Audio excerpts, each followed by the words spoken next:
오늘 하나님께서 우리에게 주신 말씀 잠언 27장 17절 말씀 보겠습니다. 잠언 27장 17절 말씀.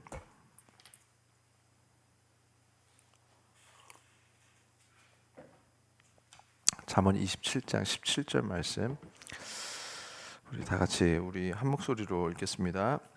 철이 철을 날카롭게 하는 것 같이 사람이 그의 친구의 얼굴을 빛나게 하느니라. 아멘.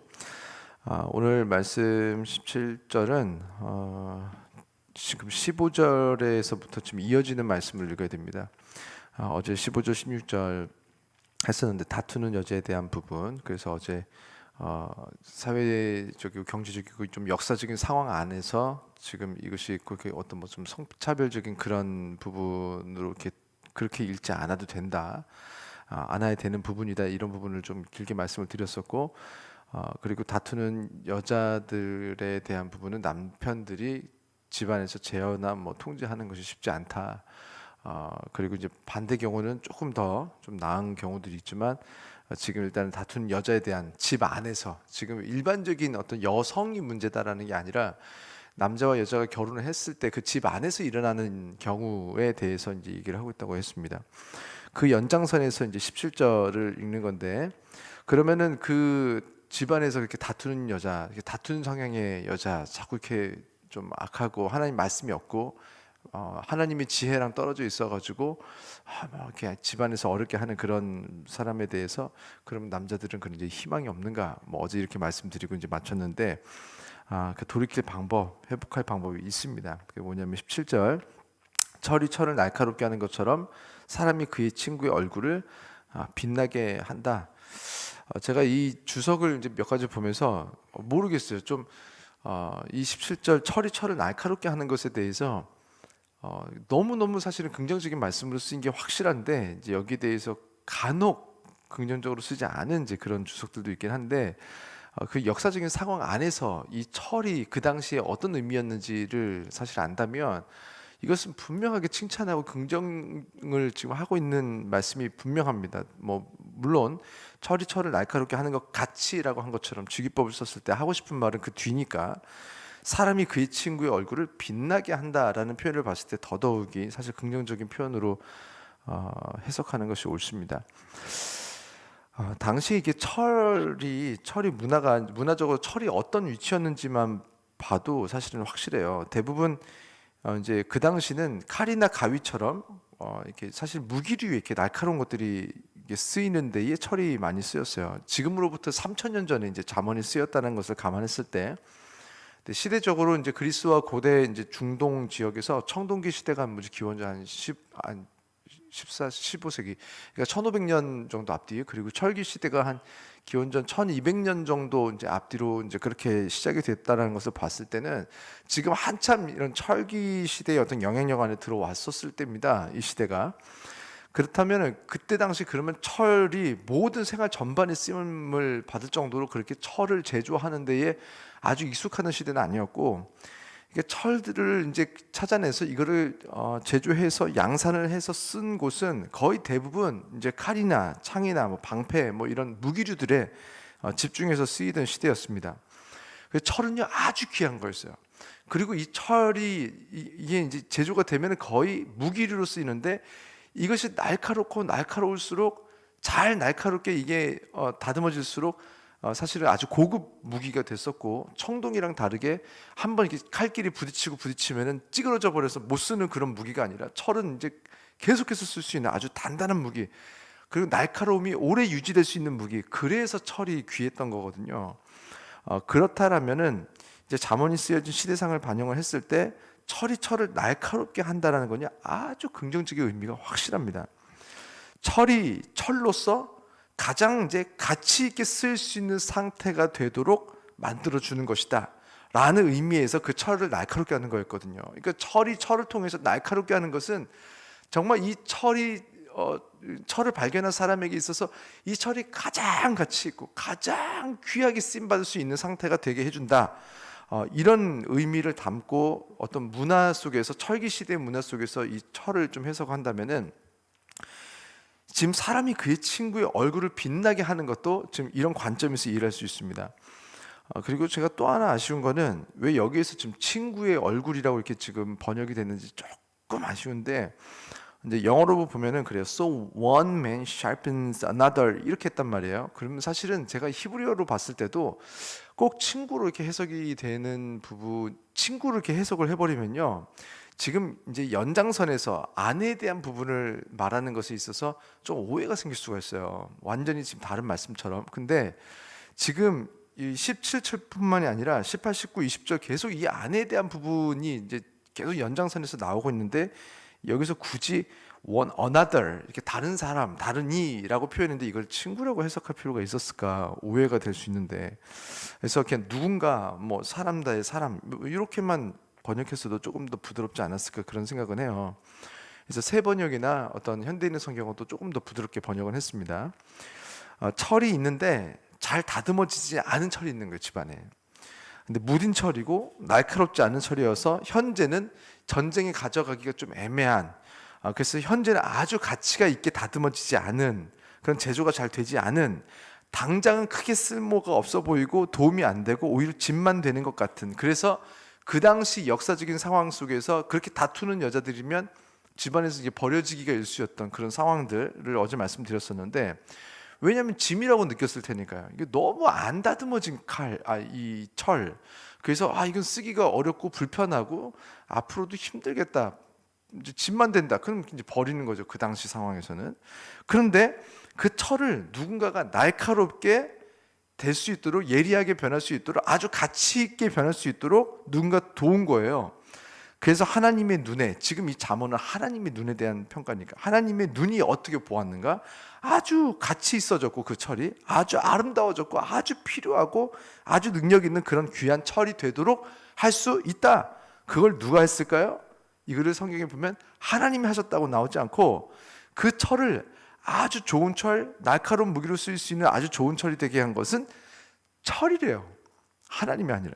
그런 것처럼 사람도 누군가의 얼굴을 빛나게 할 수 있다. 하나님 하세요. 하나님 하세요. 하나님께서 하십시오가 아니라 네가 하라는 거예요. 네가 네 아내의 얼굴을 빛이 나게 할 수가 있다. 정말 좋은 철이 되게 할 수 있다. 정말 좋은 철이 되게 한 것은 내가 아니라 너 철이다. 그런 것처럼 사람도 누군가의 얼굴을 빛나게 하는 것인데, 이 17절 말씀이 16절에 이어서 나온 거예요. 다투는 여자는 뭐 어제 말씀드렸던 것처럼 집안에서 별로 이렇게 도움이 안 되고 오히려 짐만 되는 것 같은, 막 분란을 일으키고 어렵게 만들고 늘 승질을 내고 분노하고 다투는 사람들. 문화적으로는 그때 당시는 이제 그런 여자들은 집안에서 이렇게 버려졌지만, 그러니 우리도 그냥 버리면 뭐 될 것 같은데 그렇게 하면 안 된다는 거예요. 하나님의 말씀은 남들은 그렇게 버리고 있지만 너희들은 그렇게 하지 말라는 거예요. 그 철을, 아내를 버리지 말고 그 철을 다시 아름답게 하고, 다투는 여자로 그냥 놔두지 말고 정말 하나님의 지혜를 통하여서 좋은 사람이 되게 할 수 있다. 그 얼굴이 빛이 나게 할 수 있다. 철이 철을 빛나게 하고 사람이 사람을 빛나게 한다. 우리는 그 사람을 제어도 못하고 통제도 못하는데 여전히 우리는 상대방을 빛나게 할 수 있다. 다시 말해서 제어와 통제로 그 사람을 빛나게 하지는 못하지만 그 사람을 빛나게 할 수 있는 방법이 있는데, 그것이 무엇이냐? 18절, 19절, 20절, 21절이 쭉쭉쭉 나오는 거예요. 어떻게 하면 내 아내를 제어하지 않고 통제하지 않으면서도 좋은 사람이 되게 하고 빛이 나는 사람이 되게 할 것인가?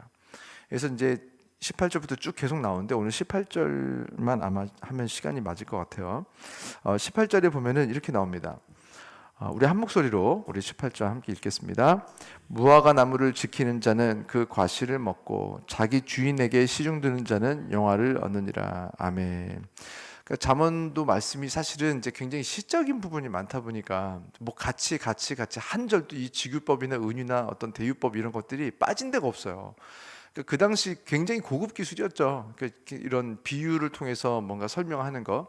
예수님도 천국을 설명하기 위해서 포도원에 대해서 이렇게 얘기했다가, 뭐 잃어버린 드라크마에 대해서 얘기했다가, 뭐 잃어버린 양에 대해서 얘기했다가, 그리고 이제 뭐 지혜로운 여자 5, 뭐 미라는 여자 5 해가지고 천국을 이제 비유할 때도 또 뭐 누가 기름을 준비하느냐. 사실 비유를 굉장히 많이 쓰셨어요, 예수님도. 어떤 그런 연장선에서 보면은 성경에 나오는 비유들은요, 굉장히 우리를 배려하고 사랑으로 좀 이해를 하기 쉽도록 좀 풀어주신 그런 결과이기도 합니다. 18절 무화과 나무를 지키는 자는 그 과실을 먹는 것처럼 자기 주인에게 시중드는 자는 영화를 얻는다. 이 말씀이 지금 이 아내에 대한 부분에서 떨어져서 읽으면요, 갑자기 정말 새로운 말씀이 확 나와버린 게 되는데 그렇지가 않아요. 이 18절 말씀은요, 지금 계속 이 가정 안에서 연장선에서 읽어야 되는데, 하나님께서 우리를 통해서 영광을 받는데요, 성경에 보니까 그런데 우리는 우리의 이웃을 통해서 영광을 받는데요, 우리가 영광을 받는 부분이 성경에 생각보다 많이 나옵니다. 데살로니가전서 2장 20절에 보면은 너희는 우리의 영광이요 기쁨이니라 했을 때도 이 데살로니가 전서 후서, 그럼 이제 그 데살로니가 교회에다가 편지를 썼던 첫 번째가 전서, 두 번째가 후서. 그 전서에 보면 너희 거기에 있는 성도들이 우리들의 영광이요 기쁨이니라.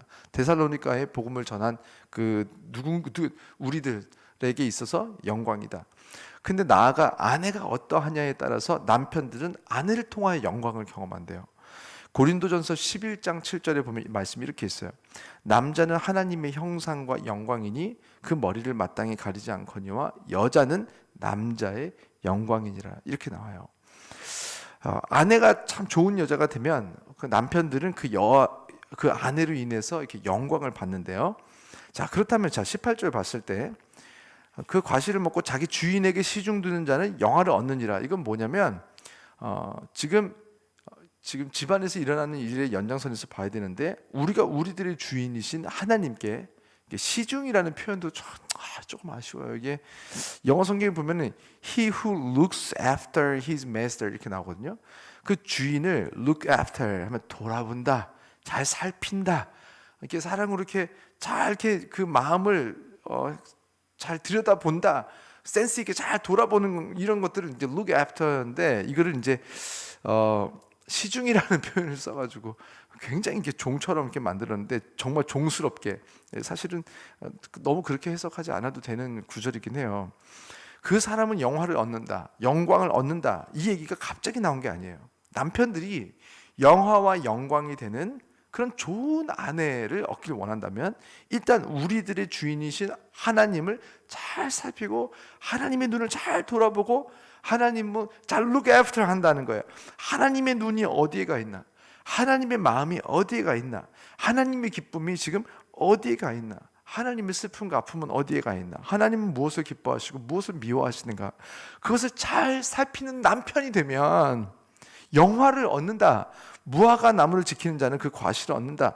우리는 지켜야 하는 그 우리들의 주인 하나님의 마음을 잘 살핌으로 우리의 아내들이 좋은 사람이 되도록 하시는 하나님의 축복을 누린다.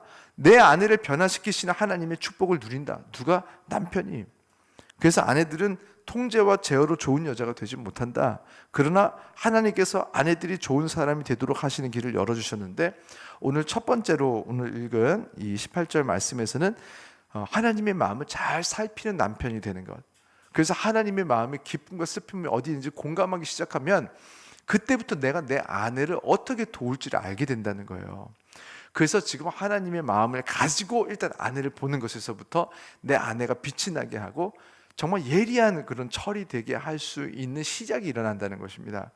그래서 하나님의 마음을 가지고 하나님의 마음을 잘 살피면서 하나님이 내 아내를 어떻게 보시나, 하나님의 마음이 내 아내를 볼 때 지금 기쁘신가 슬프신가, 이렇게 하는 걸 좋아하시나 싫어하시는가, 일단은 하나님의 말씀에 먼저 빠른, 잘 look after 하나님의 말씀을 하는 사람이 되라는 거예요. 그렇게 우리는 우리들의 아내들을 이렇게 빛이 나는 여자가 되게 하는 그런 남편이 될 수 있게 한다. 그리고 나서 그 다음에 이제 19절부터 조금 더 이제 세부적으로 세세하게 아내에 대해서 어떻게 해야 되는지에 대해서 이렇게 성경에 나옵니다. 이제 시간이 가는데 마음은 지금 19절 하고 싶은데 이게 또 한 7분 정도 걸릴 거예요. 그래서 오늘 여기까지 하겠지만, 하나님께서는요 꼭 여기 지금 아내라고 했지만 아내뿐만이 아니라 우리가 누구든 우리 주변에 있는 우리의 뭐 가족들이 됐든 우리의 뭐 이웃이 됐든 친구가 됐든 정말 이 사람들을 정말 좋은 가치 있는 철이 되게 할 수 있는 방법이 우리 안에 있답니다. 너희가 그냥 아무것도 안 하고 그냥 앉아서 그냥 하나님 해주세요, 하나님 해주세요. 모세도 홍해 앞에 서가지고 그냥 너희들은 가만히 서서 이제 주의 일하심을 봐라 라고 했더니 하나님께서 바로 이어서 말씀하세요. 왜 저들을 가만히 놔두냐고, 앞으로 계속 전진하게 하라. 누가? 네가, 모세야, 네가 해. 네가 말해서 가게 해. 모세는 뭘 원했냐면요, 난 가만히 있는 거예요. 난 가만히 있고 하나님이 하세요. 홍해 앞에서도요, 하나님이 알아서 좀 갈랐으면 좋겠어. 근데 지팡이를 들으래요. 지팡이를 들어야지 갈라지는 건 아니잖아요. 하나님이 가르치면 되잖아요. 난 가만히 있어도 이게 하나님이 하실 겁니다. 나는 몰라요. 하나님이 하신답니다 하고 뒤에 이렇게 빠져서 나도 같이 구경하면 열었다 닫았다 알아서 하시면 되는 거예요. 근데 하나님은 꼭 사람들로도 앞으로 가게 해야 되고, 나도 지팡이를 들라고 하고, 우리들의 순종과 우리들의 결단과 우리들의 이게 하나님의 마음을 돌아보는 구체적인 액션을 항상 요구하세요. 그래서 알아서 하시는 것이 아니라 우리 가정에서도 누군가가 정말 잘 되게 하시려면은 그냥 하나님이 알아서 하시는 것이 아니라, 아니다, 철을 빛나게 하도록 내가 했다는 거예요. 그래서 너희가 지금 해야 되는 게 있는데, 이런 18절, 19, 20절, 21절처럼 우리가 우리 주변에 있는 사랑하는 사람들을 정말 빛이 나게 할 수 있는 그런 좋은 사람이 될 수 있습니다. 그래서 우리가 이웃이 필요한 거예요. 왜냐하면 우리가 꼭 이웃을 빛나게 하는 것이 아니라 많은 이웃들이 사실 우리들을 빛나게 해줬거든요. 우리들이 혹시 지금 빛이 나고 있다면은 그냥 빛이 나진 게 아닙니다. 누군가가 좋은 철이 되어서 우리들이 이렇게 무뎠고 정말 쓸모없는 철이었는데 우리가 좋은 철이 되게 했던 그런 이웃 1번이 사실은 이제 부모님이겠죠. 우리가 다, 가정은 다 내가 아닙니다. 나 이외의 모든 사람들은 이웃이에요. 부모님도, 아내도, 자녀들도 다 이웃으로서. 그래서 1번 이웃, 3번 이웃에게 어떻게 대해야 되는지, 그 말씀을 우리가 하나님을 사랑하고 이웃을 사랑하는 것에서 있듯이, 많은 분들이 이렇게 다른 분들에게 참 잘하는데 가정에서 조금 이렇게 까칠하게 하고, 가정에서 더 불친절하게 하고, 가정에서 더 이렇게 못 참아주고, 그런 경우가 사실 대부분이죠. 그렇게 생각하는 이유 중에, 크리스찬인데도 불구하고 그런 이유 중에 하나가 그냥 나라고 생각하고 내 가족이라고 생각을 하면서 이웃이라는 생각을 못 하는 거예요. 자, 그러면 이 사람들 사랑할 길이 잘 없는 것이, 이 성경의 모든 요약은 하나님을 사랑하고 이웃을 사랑하라는 건데, 가족은 빠져 있잖아요. 가족은 언제부터, 그러니까 가족을 다 희생시키는 분들, 그러니까 다른 분들을 위해서, 그렇게 하면 안 됩니다. 가족도 사실은 내 이웃이었고, 하나님 말씀에 따라서 이웃이니까 내가 이웃을 사랑하는 마음으로 참아주고 기다려주고 서포트해주고 격려해주고 지지해주고 그렇게 해야 되는데, 또 어떤 분들은 또 여전히 이웃이 아니라 내 것이라고 생각을 하면서부터 지나치게 그냥 이 아이들에게 하나님께서 주신 그 선을 넘어서 그냥 싸고 도는, 그래서 요즘 아이들이 많이 망가진 아이들이 이렇게 많죠. 막 그냥 싸고만 돌아가지고. 근데 이 아이들도 내 것이 아니라 이웃의 한 부분이라는 것을 알면서 너무 땡겼던 것도 사실 놔야 되고, 너무 놨던 것도 사실 땡겨야 되는 그 원래 자리를 찾아줘야 됩니다. 하나님께서 정하신 그 자리에 우리의 자녀들도, 우리의 배우자들도 놓으면서부터 우리가 말씀대로 정말 사랑해주고 기다려주고 빛이 나게 해주는 사람이 될 수 있는데, 지나치게 땡겨가지고 너무 욕심으로 키우거나 아니면 너무 함부로 대하거나, 내 가족이니까 남들한테 잘하다가도 그렇게 되면서 사실 우리는 하나님의 마음을 알지 못해서 지혜가 없어서 미련해서 잘한답시고 가족을 더 망가뜨린 경우가 있고, 그런데 오늘 하나님께서 우리에게 말씀을 통하여서 지혜를 다시 주고 계시고, 그래서 원래 위치를 찾아주면서 하나님께서 주시는 가장 온전한 모습으로 우리가 성장하고 발전하고 아름답게 살아갈 수 있도록 하시는 그 일을 지금 말씀을 통해서 하고 계신 줄 믿습니다. 그래서 우리가 그냥 열심히 하나님 하시옵소서, 그것도 좋죠, 필요합니다. 그러나 그 이상으로 말씀에 순종해서 우리가 결단하고 우리가 변화된 결정으로 새로운 얼굴로 이제 말을 해야 되고, 새로운 말투로 얘기해야 됩니다, 가족들에게. 그렇게 하면서 정말 빛이 나는 그런 가족들을 시작하셔서 세상에 이제 우리가 하나님 말씀대로 살았더니 어떤 하는 증거가 좀 있어야 되지 않겠습니까? 선교 가면요, 남 얘기할 거예요. 내가 이렇게 살아봤더니 내가 경험한 걸 얘기해야 되는데, 그냥 누군가 그렇게 했더라 가지고 선교가 안 돼요. 자기 간증이 나타나고 자기 체험이 있을 수 있도록 오늘 순종하시고 변화된 역사를 일으키시는 하나님의 그 놀라운 역사를 오늘 하나씩 다 가지고, 무기를 가지고 체험으로, 간증으로 선교하면서 살 수 있는 우리 모든 성도님들과 제가 되기를 주 이름으로 축원합니다. 기도하겠습니다.